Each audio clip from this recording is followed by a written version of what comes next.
Hello and welcome to another edition of the Panthers Tracks podcast. I'm your host, Ellis Williams, joined as always by me, myself, and I.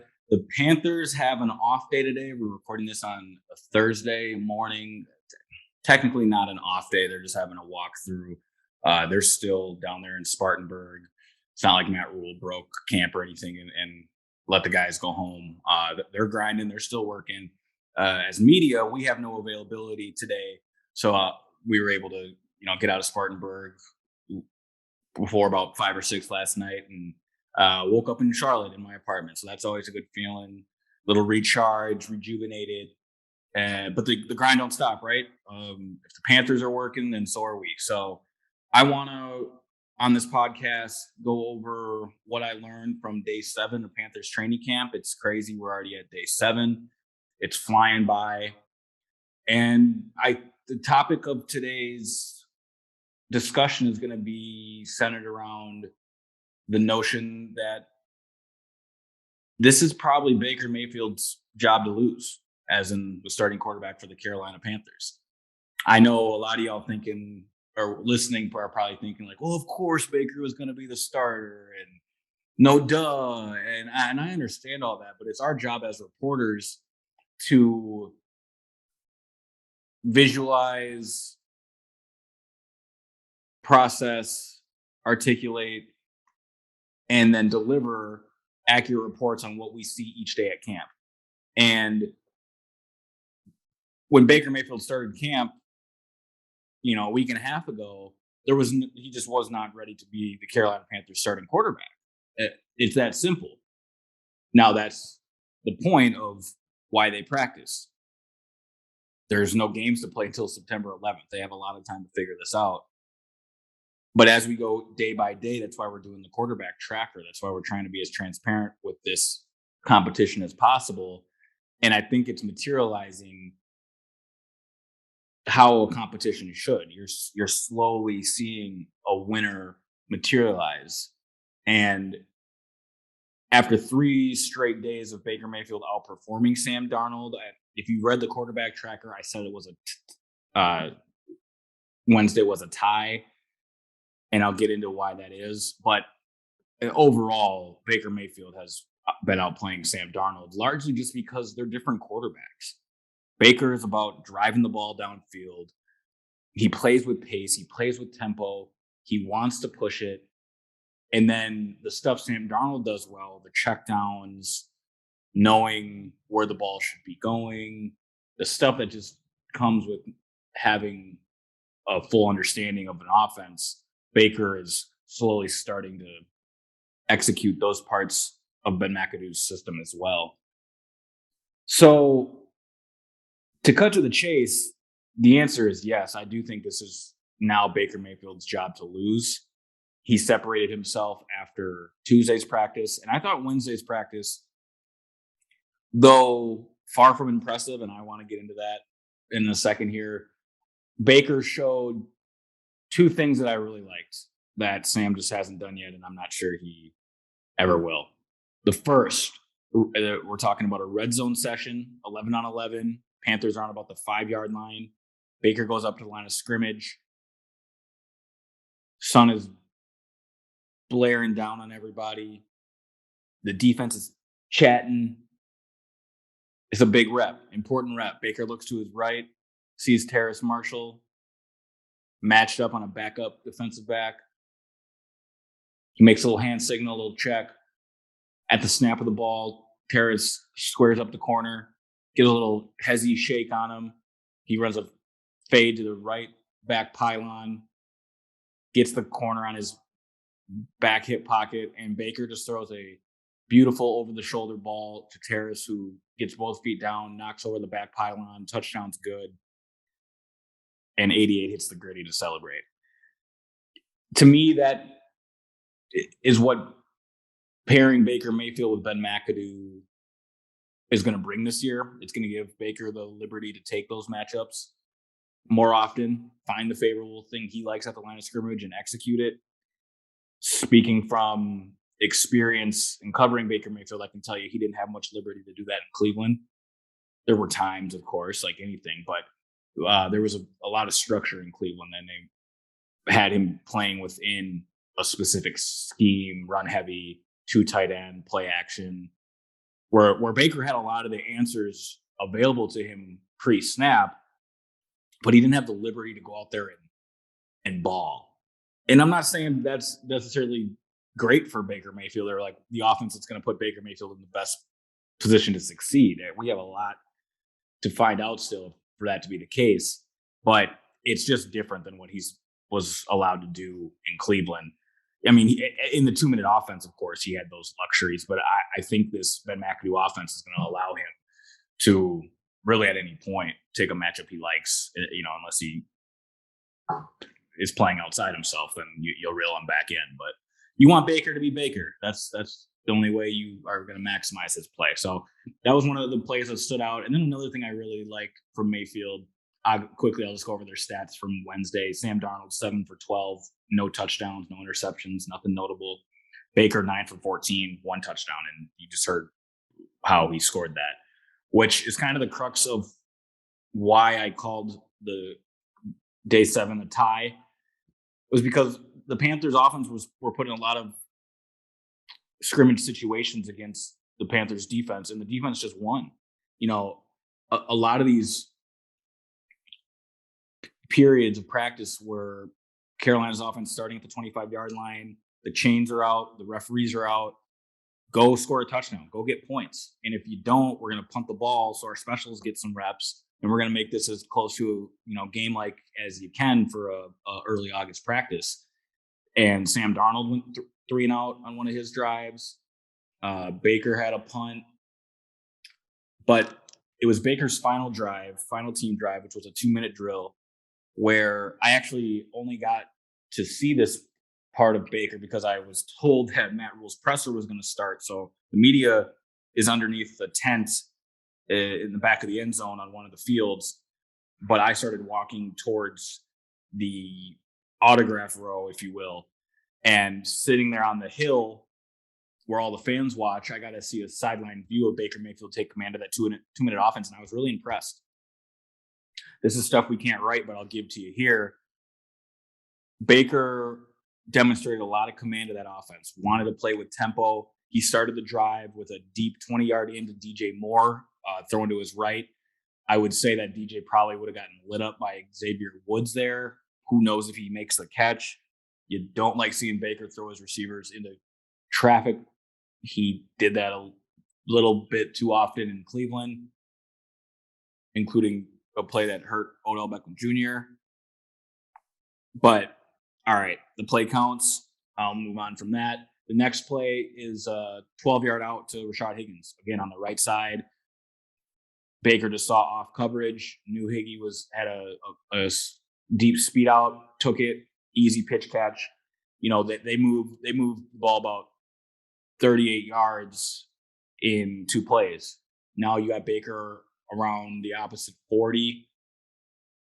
The defense is 40, and he had a chance to get 3 plays completions in a row. He had C.J. Saunders in the slot to the right. Saunders ran about an 8-yard speed out, and Baker threw the ball too far outside. But that was actually on CJ, and that's the tidbit I'm giving you here that I can't write about necessarily. I mean, ask forgiveness, not permission, but I think it's just easier to let it flow in the podcast. CJ runs a speed out, and he just took too much time at the line of scrimmage. He got open, but it just took too long. So Baker, as they're trying to figure out the next play, incomplete pass, clock stops. I think they still had, maybe 20, 25 seconds. Baker barks, not in a demeaning way, not in a you did something wrong way, just like, hey, CJ, if you see that, let's get there faster. To paraphrasing, but that's about what he said. And that's impressive stuff. That is a quarterback who knows where he wants his players to be and when he wants them to be there. And for a guy who, again, didn't have a Panthers playbook 2 weeks before camp, couldn't work with the coaches because the NFL's no conduct policy, was learning the offense himself rather than it being taught to him by the experts. That's good to see. And I know I'm probably talking like oh, Baker executed a vertical out concept. I mean, you've been running that since middle school. I don't care. He's putting his imprint on this offense already, and the players are responding. I know, to understand it's CJ Saunders, but I talked about him and Robbie Anderson's deep connection, 50-yard post play from Tuesday, play at camp still. And I'm deviating a little bit here, but we talked to Robbie Anderson after practice on yesterday, and he called that a beautiful ball. He's ready to play with Baker. He's ready to ball out with Baker. Baker's already won Robbie over from what I am seeing. That's not something we've asked Robbie, because he would say yes. He's not trying to create no drama, but Robbie looks happy. So it tells you all you need to know. Unfortunately, that drive for Baker Mayfield ends with a field goal, which I shouldn't say unfortunately, points are points, but I want to see this team put the ball in the end zone, right? That's the only way you win games in this league. Score, touchdowns, especially in the middle eight, these 2-minute drives in the fourth quarter. If the Panthers want to be a playoff team, they've got to score in the middle eight. They were horrendous in the middle eight last year, atrocious in the third quarter last year, and then their 2-minute offense needs to execute. And because Baker Mayfield on the next play after the CJ Saunders play threw a check down to Chuba Hubbard, which, it's a completion, but I just don't understand check downs in 2-minute offense. You're looking for yards. You need to move the ball. The time is the most important thing, and you need chunk yards. You can make up 3 yards by completing a 13-yard ball, just throwing in completion there. It's not about the downs. It's about the time and the score. And Baker knows that. I'm not ranting at him. It's just this team, if they want to get to where they envision themselves going, are going to have to put the pedal down on this offense at some point. I need to see some touchdowns, and not red zone scores. I'm talking scores from 28 yards out, 22 yards out. I'm talking score in 2 plays from the 30-yard line. Don't care how you do it. Just get in the end zone.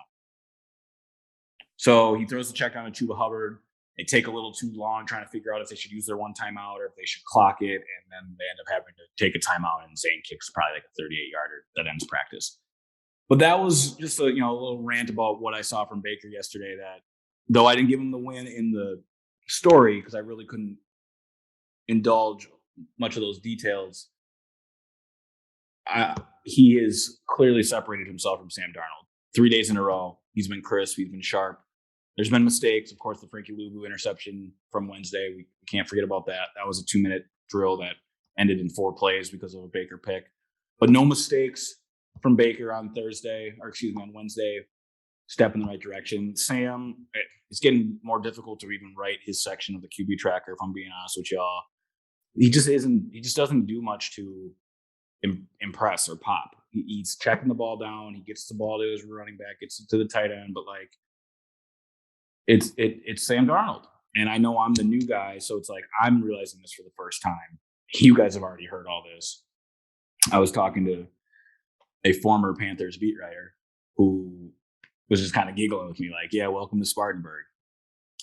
This is how Sam Darnold plays quarterback. So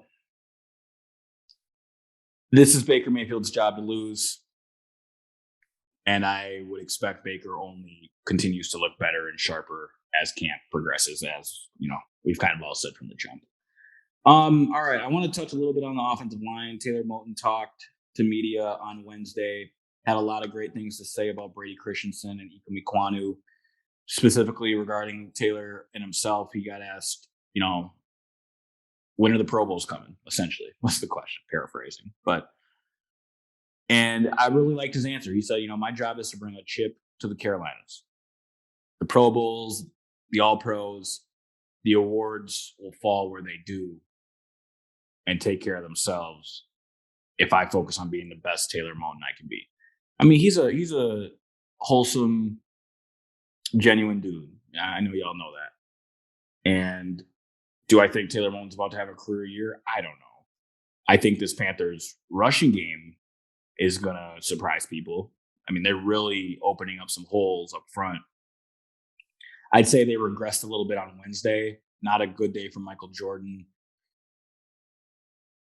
I'm not sure Pat Elflein had his best day either. I just saw a lot of interior pressure. Marquise Haynes, excuse me, Etor, Gross Matos, the guys were getting in the backfield a little more frequently than I had seen on Monday and Tuesday. Remember, Phil Snow said this is the week his defense they're going to find out if they can stop the run. They hadn't stopped the run the first 2 days. I thought Wednesday they really beat up on the offense. But I think big things are in store for Christian McCaffrey this year. Donta Foreman, I think, is going to have some fantasy relevance. And if that all means Taylor Moton has a career year because the unit as a whole is playing its best football, then that would make sense. I know there's still concerns about Ikem Ekwonu. The other left tackles drafted after him are all repping with the first team. Icky really isn't yet. I wouldn't worry about it until it is time to worry, but I don't think it is anytime soon. We'll see how this progresses. Just monitor it. It'll be okay. It'll be okay. Just updating you guys on the schedule before I get out of here. Shorter podcast. I say that, and then they end up being 24 minutes. The Panthers, like I said, walk through today, practice tomorrow, which is Friday, depending on when you listen to this. That Friday practice will be a higher intensity one, Matt Rule said, and then Saturday's practice starting at 8:30 a.m., bright and early. It's going to be more of a scrimmage. It'll be a lot like Wednesday's practice, but even longer. So we're going to see a lot of Baker Mayfield and Sam Darnold in game situations, having to pick up first downs, having to move the chains, having to beat the clock, having passes officiated, having play action passing, having to make checks. Saturday's going to be a fun morning. Then they'll get a break, and then they're back at it again next week. So that's the rundown for the rest of the week. I will get out of here on this note. I just, being new to the beat, new to the area, I never know how people feel about talking about Cam Newton in the present. There's part of me that wants to always be forward thinking. I think nostalgia is, though comfortable and enjoyable, is dangerous. One of my favorite lines in cinema history and movie history is from Star Wars: The Last Jedi, when Kylo Ren says, "Bury the past, kill it if you have to." So meta, but so real. Kill it if you have to. There's just something about moving on. It doesn't mean we don't respect the past. Always pay homage. Respect your elders. Ask those questions. I was a history minor, and history does not repeat, but it often rhymes. All of those things have value and importance, but in the present day moment, we can't cling to what was. With all of that being said, I did think it was interesting when Robbie Anderson asked about Cam Newton, said that he stays in touch with his brother, someone he considers family, that they just tapped in with each other the other day. He thinks that Cam, he was asked about Cam. Robbie's not just going to start spilling the tea unless asked well about it. Robbie said that, he thinks Cam could be in camp right now if he wanted to, but he's waiting for the right situation, which aligns with what some things Cam has said in this offseason, just about how he overestimated himself, thinking he could play at a Pro Bowl level, go into a team where he was just learning the offense and never really got to learn the offense. We'll see how Cam Newton's story unfolds. Personally, he's one of my favorite football players ever. I'm not even a college football. I've said it before. I'm not a college football watcher, consumer, fan, but even I was in awe and mesmerized by Cam Newton's Auburn run. The night Cam Newton was drafted, actually, and maybe I'll find this old post and put it up on Twitter for y'all someday. I posted on Facebook, mind you. This would have been 2010 or 11, something like that. Wasn't even on Twitter yet, I don't think. I just wrote a Facebook comment or post that said Cam Newton will win an NFL MVP. Now, I don't think that was the most Nostradamus thing to say, but the Cam Newton hate has always been real. It's always been there, and I've never understood it. That man is gold jacket worthy, an HOFer. Even after he did, that's a Chris Carter line. I don't no ill will towards Cam. Obviously, just that's one of my favorite bars ever, and he deserves that. Cam's a GOAT. I just can't even imagine what it was like watching him all these years here. Can't imagine what that 2015 season was like for y'all. And I hope Cam gets to end his career on his terms, however that may be at some point. We'll see. If anything happens with Cam, I'm sure we'll write a little something on it. I'm sure we'll talk about it a little bit. But he's not a part of this Carolina Panthers team this year. They drafted a rookie quarterback. They signed Baker Mayfield. Clearly, he's not in the plans, and I don't anticipate him ever being in the plans for Carolina, at least this season. On that note, we're going to get out of here. I'm Ellis Williams. Thank you for listening to another edition of the Panthers Tracks podcast. Until tomorrow, y'all. Take care.